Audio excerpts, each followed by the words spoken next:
통상 강의를 하려면 원고를 쓰는데요. 제가 매주 쓰는 원고가 한 평균 40페이지 정도 됩니다. A4 용지로. 이 강의를 위해서도 이 45페이지를 썼는데 이렇게 많은 원고를 왜 쓰느냐? 여기 단상에 올라가면요 3분의 2는 잊어버려요. 그래서 1시간 강의를 하려면 3시간 강의를 준비해야 겨우 1시간 생각나요. 이게 어떤 부부가 이 안방에서 텔레비전을 보다가 심심해서 남편이 여보 그 냉장고에 가서 우유하고 아이스크림 좀 꺼내오라고 이렇게 했단 말이에요. 그러니까 마누라가 부시시 일어나서 나가려고 그러니까 남편이 하는 소리가 저거 가지고 가서 또 잊어버릴 건데 이렇게 했단 말이에요. 그러니까 마누라가 팩 돌아져 가지고 내가 치매라도 걸린 줄 아세요? 하고 딱 나갔단 말이에요. 한참 있다 들어온 거 보니까 달걀을 한 소쿠리 삶아가지고 이제 들어왔단 말이에요. 그러니까 남편이 소금은 그러니까 아차 깜빡 잊었네. 그러니까 내가 저거 가지고 가라고 그랬잖아.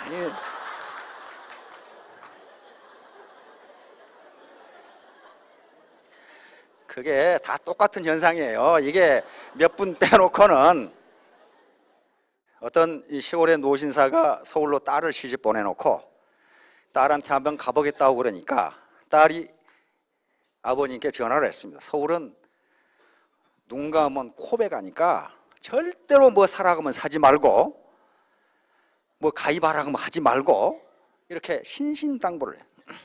그래서 알겠다. 그래가지고 서울역에 내려서 택시를 타고 딸네 집에 갔는데 도착해서 요금이 10,000원이 나왔는데 아니 할아버지 10,000원 나왔는데요. 할아버지가 내 이놈아 농이라고 속일라 그래? 내가 2,300원부터 시작하는 거 다 봤다 이놈아. 그러니까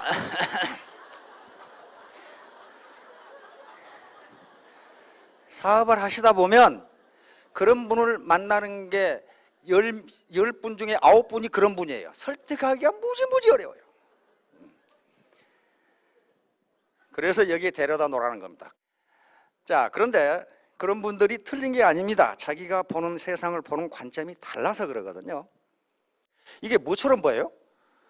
만약에 이것이 대학 입시에 나왔다면 정답이 있을 겁니다. 근데 세상 만사는 정답이 없어요. 도봉산을 올라가는 방법이 길이 하나만 있는 게 아닙니다. 여러 개가 있어요. 근데 학교에서는 이것이 정답이라고 가리키니까 창의성이 없어지고 사회 나와서 학교의 우등생이 사회 열등생이 되는 이유가 거기 있습니다. 이 이미지를 보시면은 이건 정답이 없어요. 나는 이걸 뭐라고 생각한다. 그렇게 그걸 주장하면 안 되고 왜 그러는가만 논리적으로 전개하면 그건 맞는 거예요. 왜냐하면 나는 그렇게 본다는데 누가 어떡할 거냔 말이에요. 이거 뭘로 보입니까? 활주로. 활주로로 보이죠?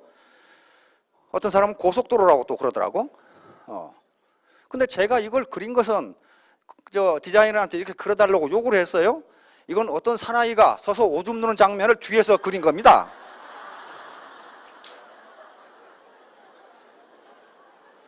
이거 양쪽 다리고 뒤에서. 아니 그렇게 보면 되는 거예요. 그러나 그게 정답은 아니에요. 자기가 활주로라고 생각하면 되는 거고 고정관념만 가지고서는 절대로 사회적으로 성공하기가 힘듭니다. 왜냐하면 여러 가지 각도에서 이것을 비판적 사고라고 그러는데 비판적 사고를 하지 않으면 엉뚱한 짓을 할 수가 있어요. 즉 시대의 흐름에 역행하는 그런 결론을 낼 수가 있습니다. 제가 이 강의 주제로 잡은 건 파랑새는 어디 있을까 하는 얘기인데요. 파랑새는 어디 있을까? Where's the bluebird입니다. 파랑새. 모리스 마테를링크의 파랑새라는 작품입니다. 이 양반은 벨기에 작가인데 프랑스에서 주로 활동을 했고 파랑새 이전에도 파랑새 읽어보시면 많죠. 동화 있죠. 동화. 그게 희곡입니다. 희곡. 연극이에요. 연극. 아니 뭐 이만큼 얍실해요. 희곡인데 여기에 담고 있는 철학이 너무 깊기 때문에 이걸 1906년에 썼는데 1908년에 최초로 모스크바 예술극장에서 연극으로 상영이 되고 그 뒤에 뉴욕과 런던 세계 유수한 국가에서 무대에서 연극으로 상영이 됩니다. 이 업적으로 모리스 마테를링크는 1911년 노벨 문학상을 받습니다. 그런데 이 파랑새라는 작품이 노벨상을 받음으로써 그 뒤에 지금도 계속 파랑새란 영화, 소설, 그 다음에 노래 이런 게 계속 나오고 있어요. 영국도 나오고 뮤지컬도 나오고. 그러니까 파랑새는 여기서 뭘 의미하냐면 행복, 희망을 상징합니다. 그래서 파랑새는 행복은 어디 있을까? 그 말이에요. 자, 그럼 파랑새는 여기서 내용이 뭔가? 여기 주인공이 틸틸과 미틸입니다. 이제 내용은 뭐냐면은 틸틸과 미틸이 어린아이입니다. 어린 틸틸이 오빠고 미틸이 밑에 여동생인데 이웃집 부잣집에서 크리스마스 이브날 화려하게 장식도 하고 촛불도 켜고 뭡니까 터키 그저 뭐라고 그래 칠면조도 이렇게 놔두고 이 틸틸과 미틸은 가난한 나무꾼의 아들과 딸이에요. 그래서 아이고 저 집은 얼마나 행복할까 그렇게 생각하고 있는데 이웃집에 사는 요술 할머니가 찾아와서 자기 딸이 아프니 네가 키우는 새를 달라고 이야기합니다. 우리 딸이 아픈데 파랑새를 보고 싶어 한다 이거예요. 근데 왜 파랑새를 보고 싶어 합니까? 그러니까 파랑새를 보면 행복해진단다. 거기서부터 이야기는 시작돼요. 그러니까 파랑새는 무엇의 상징이에요? 행복의 상징이에요.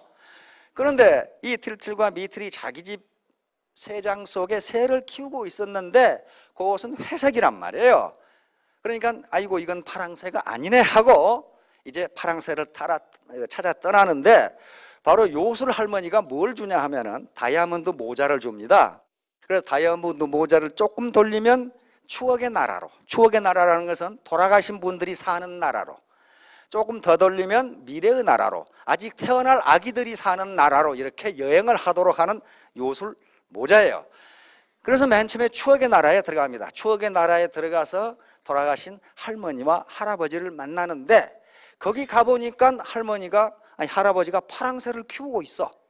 그래서 할아버지한테 얘기해서 파랑새를 달라고 하니까 할아버지가 가져가라고 그러죠.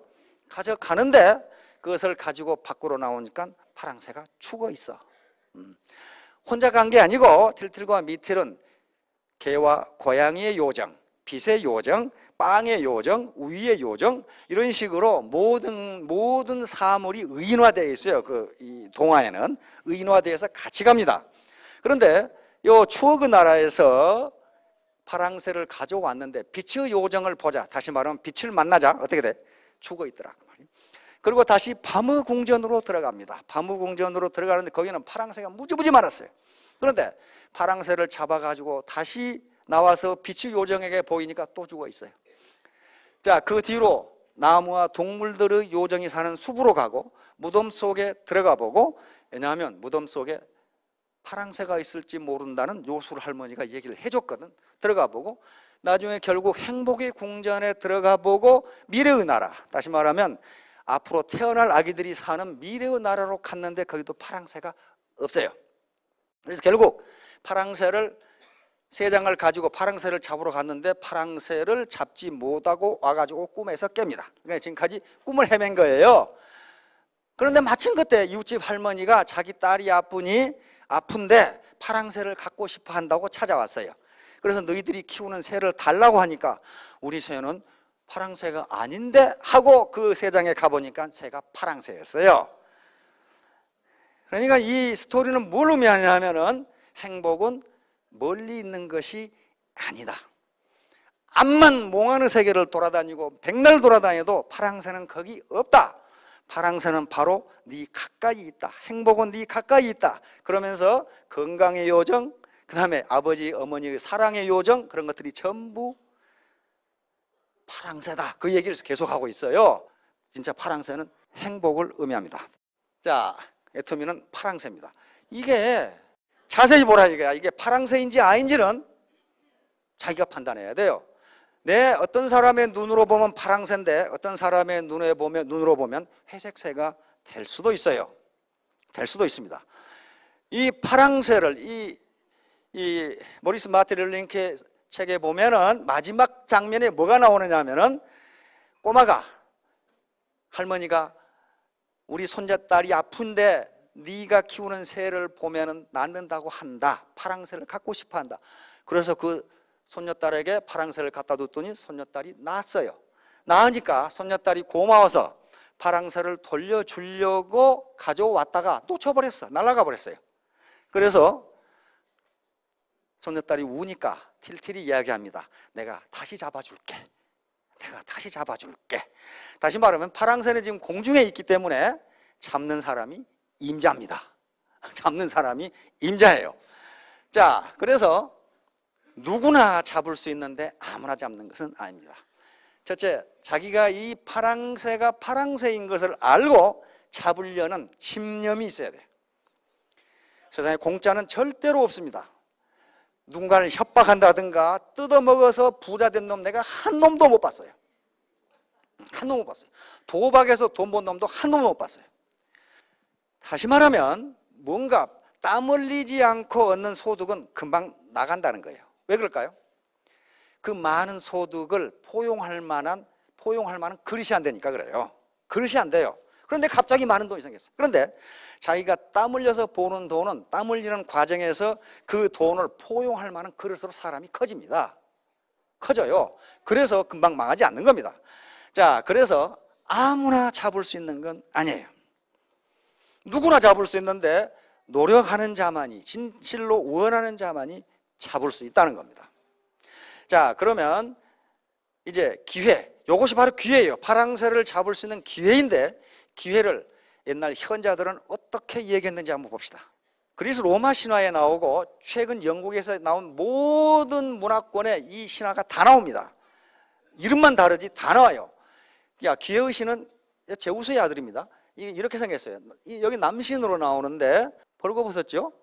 여기에 날개가 달려있고 앞머리는 머리가 길고 뒤에는 대머리입니다. 그리고 여기 발 꿈치를 들고 있고 여기에 날개가 달려있고 여기에 저울이 있고 여기에 칼을 들고 있습니다. 이것은 왜 벌거벗고 있냐 하면은 누구나 발견하기 쉽도록 그렇게 설명이 돼 있어요. 그 밑에 시에. 그 다음에 앞머리가 길고 뒷머리가 대머리인 것은 네 앞에 왔을 때 잡기 쉽게 앞머리는 길고 일단 놓치면 못 잡으라고 뒷머리는 대머리다 그 말입니다. 날개가 달려있는 것은 항상 빨리 움직이고 기회는 누구 개인 앞에 머물러 있지가 않다는 겁니다. 항상 빨리 움직이고 기회를 놓친 놈이 잡으려고 쫓아오면 빨리 도망가도록 이렇게 돼 있고 다리 이렇게 있죠. 저울을 가지고 있는 것은 네가 지금 만난 기회가 파랑새인지 아닌지 빨리 달아보라는 거예요. 저울로 가치가 있는지 없는지. 그리고 가치가 있다면 면도칼입니다. 칼 들고 있는 게 레이저라고 돼 있는데 빨리 결단하라는 거예요. 빨리. 우물우물 하다가는 기회는 네 앞에 있지 않다 그런 말입니다. 지금 자, 그래서 이 카이로스라는 말은 기회의 신인 남신을 의미하기도 하고 타이밍을 의미합니다. 타임. 옛날 헬라 그리스에서 시간을 크로노스와 카이로스로 가르는데 크로노스는 그냥 흘러가는 시간, 물리적인 시간. 해가 뜨고 해가 지고 그 다음에 계절이 바뀌고 달이 뜨고 달이 지고 하는 그냥 물리적으로 흘러가는 시간이기 때문에 이건 누구에게나 같습니다. 카이로스는 타이밍이에요. 타이밍. 적절한 순간을 딱 붙잡아서 결단하고 끼어 들어가는 게 카이로스입니다. 그 카레이서 선수들이 있죠. 그 그냥 막 300km로 달리는 맨날 부서지고 부딪히고 하는 게 있죠. 그런데 꼴찌하고 1등하고 차이는요 0.1초도 차이가 안 나요. 그런데 바로 1등은 어떤 재주를 가지고 있는 사람이 어떤 선수냐면은 끼어들 타이밍을 잘 잡는 시간 선수랍니다.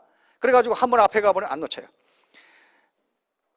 어디서 여러분들 볼 수 있냐면요 쇼트랙 있죠. 그죠? 동계올림픽 쇼트랙. 우리 선수들 보세요. 한참 뒤에 가죠. 뒤에 가다가 전광석화처럼 끼어들어가죠. 그리고 안 놓쳐요.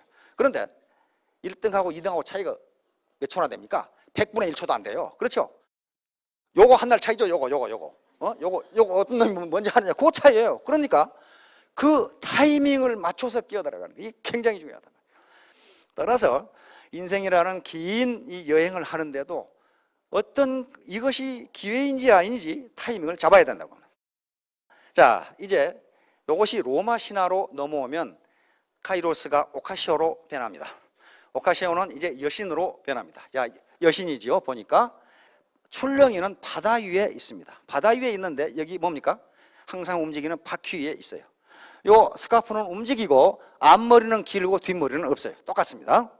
그러니까 이 출렁이는 바다 위에 돌아가는 바퀴에 서 있다는 것은 행운은, 기회는 가만히 있지 않는다. 항상 출렁이고 움직이고, 그러니까 어떤 기회가 당신 앞에 왔을 때 그 기회가 항상 당신 앞에 머물러 있는 것이 아니다. 그런 의미예요. 현자들이 이렇게 만들어낸 겁니다.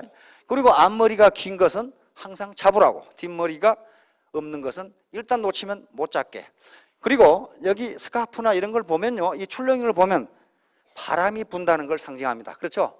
바람이 분다. 그 말은 기회는 바람처럼 움직인다. 바람처럼 움직인다. 그러니 당신을 위해서 기회는 당신 앞에 머물러 있지 않다. 행운을 잡는 것은 당신 학이날입니다. 그 말이에요, 지금 이게. 자, 옛날 현자들은 전부 이렇게 생각했습니다. 기회나 행운은 계속 빠른 속도로 움직인다. 그리고 누구나 볼 수 있는데 그것이 행운인지 기회인지는 네가 알아서 판단하라. 그 얘기입니다, 지금. 그래서 행운이라고 생각되면 지체 말고 잡아라. 자, 그래서 과도한 의심은 실패를 하는 한 요인이 됩니다. 제가 논리적으로 자기가 판단해보고 맞는지 틀린지를 분별을 하셔야 돼요. 그건 다른 사람이 해줄 수가 없어요. 자기 스스로 해야 됩니다. 나는 왜 이렇게 재수가 없을까? 재수가 없는 게 아니고 재수가 왔는데 몰라봤을 따름이에요. 몰라봤을 따름입니다. 네, 이제 세렌디피티. 세렌디피티는 영국에서 나온 얘기인데 이것도 역시 뜻밖의 행운, 우연한 발견, 이걸 세렌디피티라고 합니다. 그런데 이 세렌디피티는 우연이 아니고요, 그것을 판별할 수 있는 능력이 있을 때 그것이 행운이 되는 거예요. 그런데 과학사라든가 인류의 발명사를 보면 거의 대부분, 많은 부분이 세렌디피티입니다. 우연히 발견한 거예요. 우연히. 그런데 그 우연이 사실은 우연인데 그 우연을 필연으로 만들 수 있는 노력이 있었기 때문에 가능했어요. 회사도 마찬가지입니다. 회사도 마찬가지예요. 3M이라는 회사에 포스트잇이라는 거 있죠? 그거 연구하다 실패해서 만든 거거든요. 실패해서 만든 거예요. 우연히 만든 거예요. 그 조교가 풀을 잘못 집어넣어가지고 나온 거란 말이에요, 그거. 그런데 그것을 만든 학자는 계속 연구를 했어요. 이것도 쓸모가 있겠다. 왜냐하면 붓기는 붓는데 떨어지는데 흔적이 없어. 이걸 만든 거예요. 자, 이게 세렌디피티의 전형이에요. 요 사진 작가는요, 요 백로를 찍으려고 사진을 찍었답니다. 그래서 이 뒤에 딱따구리가 있는 걸 몰랐어요. 그리고 나중에 우연히 재생해 보니까 이 딱따구리가 있는 거예요, 여기가. 그런데 이 세렌디피티는요, 다시 재현할 수가 없습니다. 이 현상이 나타나질 않아요. 딱따구리 보고 너 다시 한번 해봐. 이렇게 할 거예요. 어떻게 할 거예요, 이걸? 요건 이 사진 작가가 요걸 찍은 것은 계속 사진을 찍었기 때문에 가능합니다. 그렇죠? 관심을 가지고, 자연에 관심을 가지고 찍었기 때문에 가능하지, 요걸 나타났을 때 사진기 들러 갔으면 어떻게 돼요? 날아가고 없어요. 그때가 날아가고 없어요. 자, 청진기입니다. 청진기. 이게 르네 라에네크라고 하는 프랑스 의사인데 이 청진기를 만든 사람입니다. 이 양반이 환자를 진료하는데 그 당시는 청진기라는 개념이 없기 때문에 심장병이나 요 폐병이 들면은 귀를 가슴에다 대고 이렇게 심장이나 폐 숨소리를 들었답니다. 근데 남자들은 괜찮은데 이 시기에 여자 환자가 오면 이걸 젖가슴에 대고 이거 들어야 돼요, 이렇게. 이게 난처하단 말이에요. 난처해. 어떻게 좀 이렇게 안 할 수가 있나 하고 생각을 했어요. 그렇다고 해서 심장 박동이라든가 숨 쉬는 소리를 안 들어볼 수는 없잖아요. 들어봐야 되는데 안 돼요. 그런데 어느 날 루브르 궁을 산책을 하다가 애들이 장난치면서 노는 걸 봤어요. 우리 애들도 많이 해요. 한쪽 애가 그 판자 있죠? 판자나 어떤 가들에 일어나 한쪽 애가 귀를 대고 있는데 한쪽 애가 저기서 못으로 긁어. 그 장난을 하고 있어. 그러니까 야, 저거 봐라. 그래가지고 르네 라이레크도 자기도 한번 들어보니까 저쪽 끄트머리에서 못으로 긁는데 소리가 무지하게 크게 들려. 아이고, 이거 봐라. 이렇게 생각하란 말이야. 그래가지고 들어와서 마침 여자 환자가 왔어요.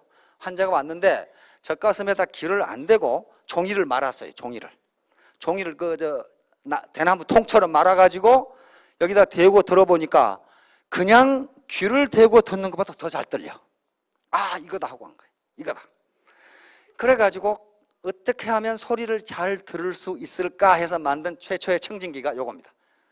이렇게 자기가 설계를 해가지고 폐 사진이죠. 이것은 폐 그림이죠. 요 세 부분으로 여기가 연결되어 있죠. 나눠가지고 요 청진기를 만든 겁니다. 그래가지고 요것은 지금 등에다 대고 숨소리를 듣는 거란 말이에요. 자, 이 청진기는 얘들이 노는 걸 보고 만들었어요. 얘들이 벽에다 대고 이 그림을 긁는 걸 보고 이게 우연히 만든 겁니다. 이게 세렌디피티거든요. 그런데 아무리 라이네크가 의사라고 하더라도 여기에 관심이 없었으면 안 된다는 거예요. 어떻게 하면 여자를 잘 진찰할 수 있을까? 예의를 갖추어서 이걸 고민을 하다 보니까 만들어낸 거예요. 그러니까 우리 앞에 파랑새는 언제나 있는데 유심히 내가 어떻게 하면 파랑새를 잡을 수 있을까 생각하지 않은 사람은 못한다는 겁니다. 태도가 가장 중요합니다. 태도, attitude. Attitude is everything. Attitude is everything. 태도가 가장 중요해요. 어떤 태도? 파랑새를 잡겠다는 확고한 결의가 필요합니다. 다시 말하면 나는 반드시 애터미 사업을 통해서 성공하겠다는 강한 의지가 필요하다. 성공 안 하겠다는 사람이 어디 있어? 그런데 다 성공하겠다고 그러는데 아까 파랑새를 잡으러 떠난 틸트리와 미틸처럼 몽환의 세계를 헤매가지고는 그것이 목표가 될 수가 없어요. 이건 이미 학자들이 증명한 사실들입니다. 반드시 결의가 필요하다. 태도입니다. 파랑새는 가까이 있다는 것을 알아야 된다. 멀리 있지 않습니다. 파랑새는 가까이 있고 애터미는 파랑새라는 걸 발견하신 분들도 있고 발견하지 못한 분도 있는데 그것은 자기 책임입니다. 그래서 기어의신은 무한정 기다려주지를 않습니다. 파랑새 증후군이라고 하는 것이 있는데 이건 병적인 현상입니다. 현재 자기 주변에 있는 어떤 현상에 대해서는 항상 불만이고 뭔가 멀리 뭔가 있을 거라고 맨 먼 것만 쫓아다니는 현상을 파랑새 증후군, 브루버드 신드롬이라고 학자들이 붙였습니다.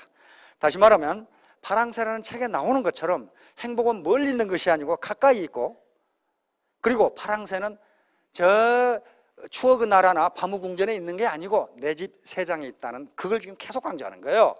그 다음에 태도, 적극적, 긍정적, 도전적인 태도. 이거 소극적이고 부정적이고 그 다음에 회피적인 태도를 가진 사람은 뭘 하든지 실패해요. 안 됩니다. 그 다음에 이게 굉장히 중요한 건데요. 겸손한 태도입니다. 겸손. 우리 사훈에 믿음의 굳게 서며 겸손이 생긴다. Serve in humility라는 말이 있습니다. 겸손이라는 게요. 특히 우리처럼 유교적인 문화를 가지고 있는 나라에서는 겸손을 굉장히 높은 가치로 평가합니다.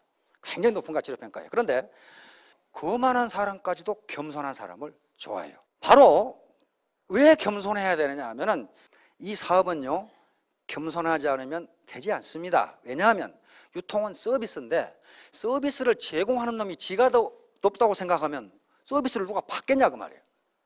서비스는 서브에서 나온 말이죠. 서브는 서번트하고 관계됐단 말이에요. 다시 말하면 겸손한 태도를 갖는 게 굉장히 중요합니다. 이것은 자기 자존심이라든가 주체성, 어떤 주도적인 생각을 버리라 그런 게 아닙니다. 내가 좀 더 이 사회와 국가, 내 파트너들에게 공헌할 수 있는 길이 어떤 것인가 겸손해지면 됩니다. 그런데 겸손해지면요 나중에 어떻게 됩니까? 밑에서 올려줘요. 올려주는데 지가 높이 있으면 어떻게 됩니까? 끌어내리죠. 그리고 밑에 다 떠나요. 와 이거 똑똑하네. 너 혼자 다 해라. 떠나버려요. 자, 오늘 파랑새 얘기를 했는데요. 파랑새는 멀리 있는 게 아니고 가까이 있습니다. 그리고 파랑새는 모리스 마테를링케 연극에서 본 바와 같이 공중으로 날아갔습니다. 날아갔으니까 누가 잡아도 파랑새는 다 있어요.